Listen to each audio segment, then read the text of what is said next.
So now that we have an understanding of what strings are, how to put them together, how to assign them to variables, how to display them to the browser, there's a lot more that we can do with them. But for that, we'll need to look at some string functions. So let's do that now in this movie. We're going to first have a new file that we can work with for our functions. So I'm going to do a save as on my strings file and go ahead and create a new file called string_functions. There we go. And I'm going to change the title of it to also be string functions. And I'm going to go ahead and just get rid of all of the PHP that we had typed before. So now we have a good clean workspace. I'm going to start by pasting in two strings. You can go ahead and copy these down if you want, or you can use your own strings. But I've got first string equal to the quick brown fox, and the second string equal to jumped over the lazy dog. And you'll notice that I've got a space right before the word jumped as well. Now that's simple enough, and we've seen how to do basic concatenation already. There's another kind of concatenation where we can actually append something while we're assigning it. Let me show you what I mean. Let's create a new variable called third string.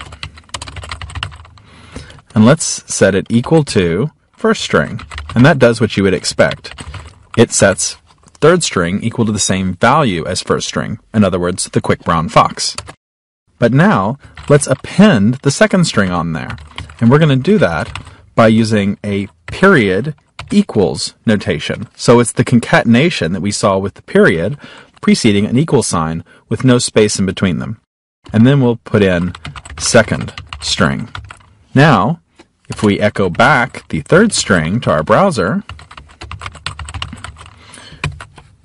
we'll go back to our Firefox and we'll load up string functions. And I saved that file before I jumped over here. Then we'll see the quick brown fox jumped over the lazy dog. Now, string 1, if we test it, first string is still going to be equal to this, and second string is still going to be equal to this. Third string is going to now contain a new value that is the combination of the two. It didn't do anything to the first one or to the second one. It just used their values to construct third string. But third string now has this value, and we could work with it as well. Now, there are functions that we can apply to strings. And we're going to talk a lot more about functions later on. But for now, what you need to know about functions is that they're like echo, where we told it to echo a string. We're going to instead apply another method onto strings. Let's look at a few of those that are going to affect the way strings display. So let's take a look at a few of those now. We've got string to lower, which is the function you'll see right here, that is going to make all of our string into lowercase. We have string to upper right below it, which will make it uppercase.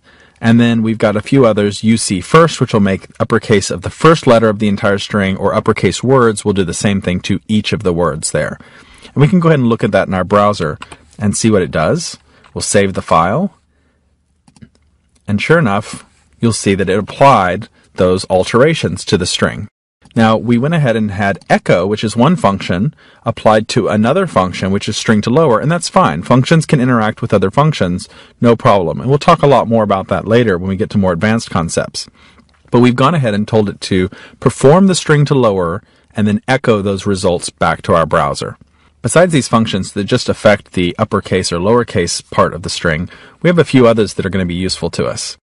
We have string len, strlen, which is the length of the string. You're going to find these abbreviations will become more familiar to you as you learn the language.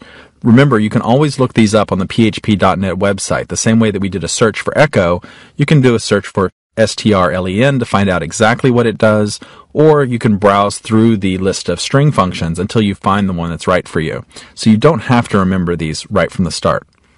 But string length is going to return the length of the string, or how many characters does it have in it. And then we've got the trim function, which is going to take all of the extra white space at the beginning or end of the sentence and get rid of it. And we say white space, remember, we're talking about blank spaces, character returns, tabs, anything like that. So our second string is what we applied trim to, and that had a white space at the beginning, the space before jumped. So that'll be eliminated before we concatenate it with first string. Now, notice here that I'm actually doing an assignment between first string and the trimmed version of second string into fourth string and immediately echoing that assignment back. Now, we haven't done that before. Up until now, we've been doing an assignment of a variable, like we did up above when we did third string equal to first string on one line, and then we've been echoing it back in a second line. But we can combine those in the same way that functions can interact with other functions. Echo can also interact with the assignment that takes place and echo that value back. And then the third of those is finding a string within a string, and it's called strstr, which might not immediately jump to mind as find, but it is string within a string. That's how you can remember it. And it's going to take our third string and look for the word brown inside of it.